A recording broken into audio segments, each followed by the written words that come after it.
Joining us this evening is a man who is no stranger to the Observer, always here to enlighten us exactly what's going on. And we're talking to Couva South MP, Rudranath Indarsingh. Pleasant good evening, comrade. Pleasant good evening to you, Comrade Mikee K, and of course to your viewing and listening audience on the Observer. Thank you so much. You said the news of abuse at the Couva Children's Home and Crisis Nursery is the continuation of a saga that outlines instances of abuse at state-funded community residences. I mean, this is in close proximity in your constituency. Tell us, expand on this, because you really and truly, it seemed to have touched a nerve with you. Well, yes, I have been the Member of Parliament in the constituency for X number of years. I have worked from a trade union point of view in this area, and of course, if you know the geography, which you should be familiar with, this is really a stone's throw or less than 30 seconds walk from the office of the Member of Parliament constituency's office. And this is what has given me a sense of sadness. It has disgusted me. And of course, it is of a grave concern, because this is an ongoing issue that seems to be not being arrested by the government, whilst they make a lot of pronouncements and statements and so on. They continue to lack leadership and implementation, and this is why I think that this scourge of child abuse in state-funded, or what we may call state-supported homes, continues to take place. And I think that this is where the Prime Minister established, or has an Office of Gender Affairs in the Office of the Prime Minister. He has a minister with specific responsibility, Ayanna Webster-Roy, and Minister Roy cannot escape from, in terms of telling us in a very forthright and decisive manner, whether her ministry knew and whether the Children's Authority knew of reports, and if indeed any kind of formal report was submitted to her ministry about what was taking place. It seemed to have only read its head, yes, in the last week or so, but was this brought to the attention of her ministry in February of 2024? We need the clarification. We need the answers. And also, there are a number of scenarios inside here, because this Child Care and Nursery Crisis Center has a board of directors. We need to know who leads the board, whether indeed a senior member of the board seemed to have been conflicted. When was this issue of child abuse or sexual abuse, brought to the attention of the board, and who brought it to the attention of the board? And if indeed all board members were aware, and what action did the board members take? And if the board members remain silent on this issue, I think that all the supporters, all the donors, the sponsors, who are a number of state entities, I can tell you, I will not name them, needs to call on the board of directors to resign. Yeah, and when you look at it as well, Mr. Indarsingh, of course, and the responsibility, that minister responsible, of course, for Gender and Child Affairs, Ayanna Webster-Roy, that you mentioned, did say to the media that she immediately acted on information received via email on the 13th of May. And information at hand suggests that reports of abuse were made to the Children's Authority since February of this year, with no action or intervention taken by the authority. And we've heard so much of these horror stories, whether it was back in the day with St. Michael's School for Boys and all of these places, where we hear all these horror stories. And one would think that at this point in time, there would be some sort of process to understand exactly whether or not they're making an assessment as they go along, or is it a matter of just having these children housed and whatever happens, And at this point in time, when so much of this seems to be coming out, what is going to change in dealing with this situation? And I think that's what we need to know. So these things cannot be recurring, at least so much as we read about it. Well, you have hit the nail on the head, Mikee K, because, we continue to hear, where's the leadership? Where's the implementation? What has happened to the recommendations made by the Justice Judith Jones report of 2021? I think that there was over 100 recommendations emanating out of that report. And it also recommended, one of the major recommendations was the establishment of a children's commissioner, so that that office will have oversight and take direct responsibility for the functioning of these children's home throughout Trinidad and Tobago.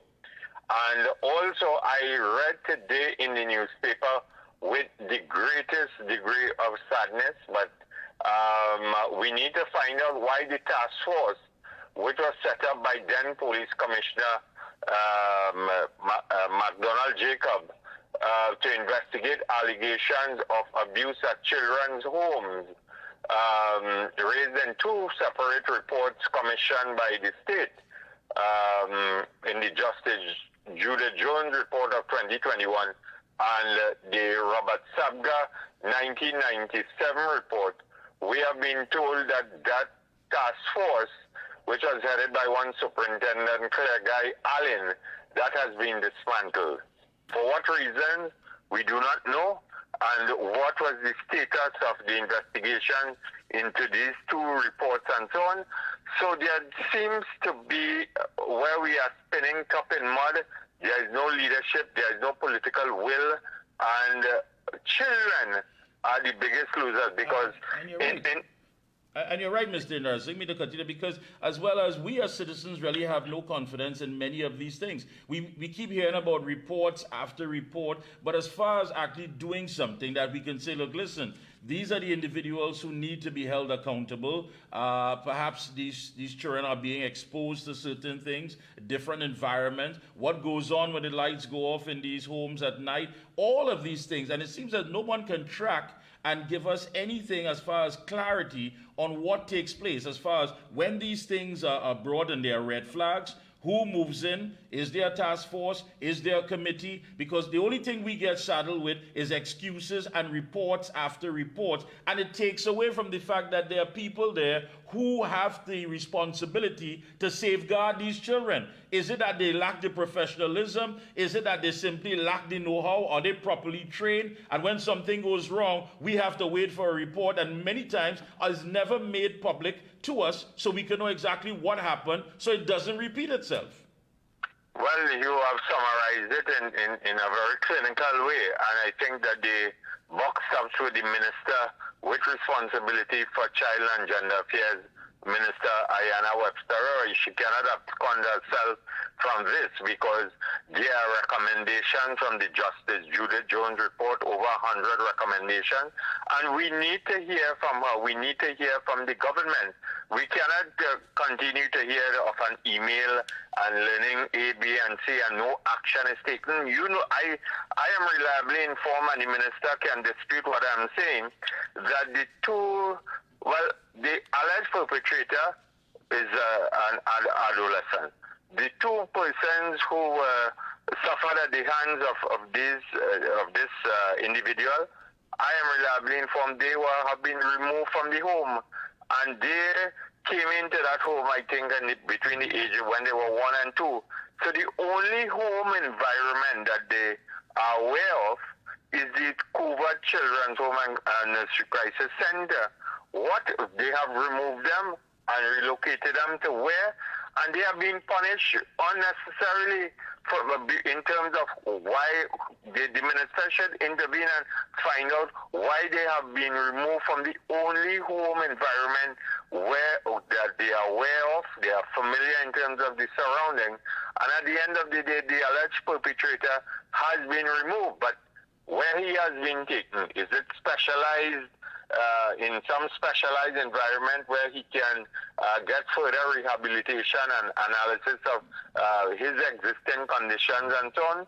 These are the things that we need to hear. And at the end of the day, I said, where is the Children's Commissioner? Where is the oversight? And where is the government in terms of ensuring that these homes are adhering to the legislation and standards and regulations that are so sorely needed in this society? And you're right. And let me ask you, do you ever get the sense that this thing is set up in a way that the system is set up against these children? I mean, we don't hear about programs of them interacting and being, nurtured to be productive citizens. It seems as though as soon as they're in any of these homes, they are deemed to be some social liability, and there's nothing there to transform them into being productive, functioning citizens. And you are right, but this is where we really need the office of the Commissioner of Children's Home. And to have a really clinical organizational structure with specialized staff with the necessary training and expertise and so on. Because I mean, we continue to evolve as a society, but I think the horror stories that we have been hearing in terms of the action or the inaction or the lack of decisiveness too from the Children's Authority, and so whether it is properly staffed, and these are the troubling matters that needs to be addressed, because all we will really hear is that these children are doomed to fail from the time they are in place in these homes. I mean, based on my relationship with the home for more than 14 years, and I have interacted with these children and administrators and so on from time to time, I could boast of a couple success stories which one or two individuals have emerged from the home and they are gainfully employed and they are functioning in the society and so on. But that may be less than 10% from a statistical point of view. Yeah, that does make sense. And again, when you talk about getting a position, it always, I am so sick of seeing people coming to get some big salary as a friend, something that was a decision that was made, of course, to enrich some friend. But then again, these people are totally out of sync. They're totally disconnected. And really and truly, if they don't understand the system, first and foremost, then really and truly it's just someone holding a title and not getting the job done anyway. The system has to be based on people who understand it and perhaps people who may have passed through. And those same success stories will be the best people to create a board, form a board that is, and to deal with the interests of these children and many of these things, whether it be the socially displaced, whatever the case may be. We are tired of these people with these doctorates and these titles who are just placed there and eating off of the treasury. And at the end of the day, we still have these problems that are taking place. And I think it's time to move on that. Let me ask you, you did mention, of course, the extension of the Commissioner of Police contract, and you said that basically it was a slap in the face to us as citizens. Obviously, I mean, a reign of terror continues on the law-abiding citizens of this country. And we must never forget that the commissioner, when she got her initial extension, she boasted and said that she set, I think, the targets to deal with crime reduction, serious crime, the murder rate, and so on. But we continue every weekend. There are murders 5, 6, 7 on a daily basis. We seem to have more than one murder taking place in the country. Extortion, arson is on the rampage in terms of arsonists and so on. And in kidnapping now seems to have reared its head once more within our society.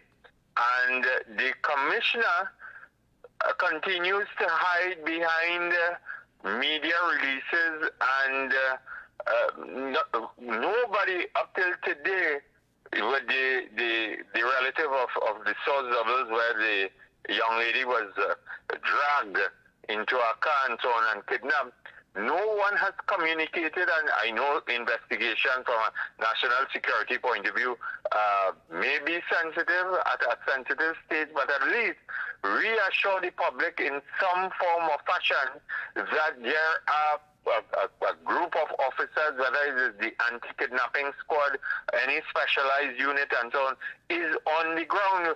We seem to know more with Mr. Valance Rambarat and his team and Mr. Ayub Mohammed and his team, where the hunters and rescue and search and rescue and so on, they seem to communicate with the public more about the plight of their loved ones more than the police service and the police commissioner.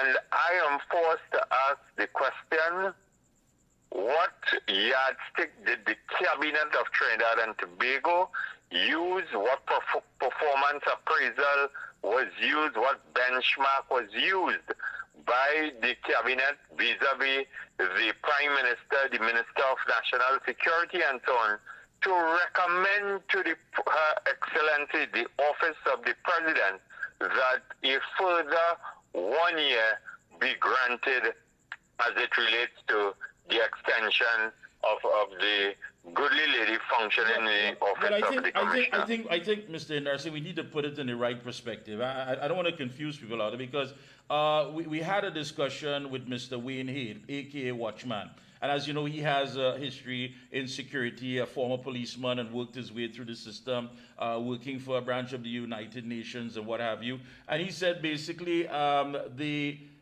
bureaucracy, that is the administrative bureaucracy, handed us, of course, the Commissioner of Police with an extension. This had nothing to do with her performance. These are two different things. But when you're talking to citizens who are under siege by criminal elements, we're talking home invasions. You mentioned extortion. Now we're talking kidnapping. We're not hearing anything coming out of the mouths of the National Security Minister or even the Commissioner of Police on this new trend. And extortion is something that is serious. Is there a task force set up? Very serious. Yeah, is there a task force set up to deal with extortion? So the thing about it is that we are fed up of excuses. I mean, on one hand, we're being told that the bureaucracy, the administrative bureaucracy, is something that allowed us not to, hindered the whole process of us getting a new commissioner. And on the other hand, we're saying, listen, that had nothing to do with her performance. Two separate things. So in other words, the entire system surrounding that is flawed, totally flawed. Well, you are quite right. But as I said, the Cabinet made the recommendation, and while law-abiding citizens continue to suffer. Now, something that has escaped this society, and intelligence gathering is supposed to guide the operations of law enforcement, and more so the police service, in terms of going after criminals, going after gangs, going after arsonists, extortionists, and so on. You know, our national security apparatus, the Strategic Service Agency, is in shambles. The Prime Minister, the head of the National Security Council, admitted that I do not know what transpired, but he indicated that the government was blindsided. So you do not have a substantive head. We do not know if there's a deputy director. We do not know how many persons have been fired, and what the Strategic Services Agency is doing at this moment in terms of intelligence gathering, and what type of intelligence are they supplying to law enforcement in the fight against crime. This is another component that has collapsed under Prime Minister Dr. Keith Rowley. And we have heard of a probe that is being carried out by retired Brigadier General Anthony Philip Spencer, and an extensive audit of all processes and employees and equipment and so on. Where is that probe at this point in time? All we know is that the substantive director was fired. One Pastor Brown was charged and some other officer was charged. Has the probe been completed? What is the next step in terms of the Strategic Services Agency with ahead, and the organizational structure and the necessary manpower, because when you look at the budgetary allocation, the Strategic Services Agency, I think in this year's budget, was allocated over $250-something million to do intelligence gathering and so on in the country. Yeah, and well, all that is taking place. We as citizens, we have to wait for inquiries, we have to wait for probes, and we have to wait for reports. We don't wait for results because we don't believe that results are going to happen. And we are always saddled with the same things: inquiries, probes, and reports. And many of these things are never made public. So we are always left in the dark. So where do we go from here? As I said, it needs, at the end of the day, the only way you could change the current course of this government is at the polls.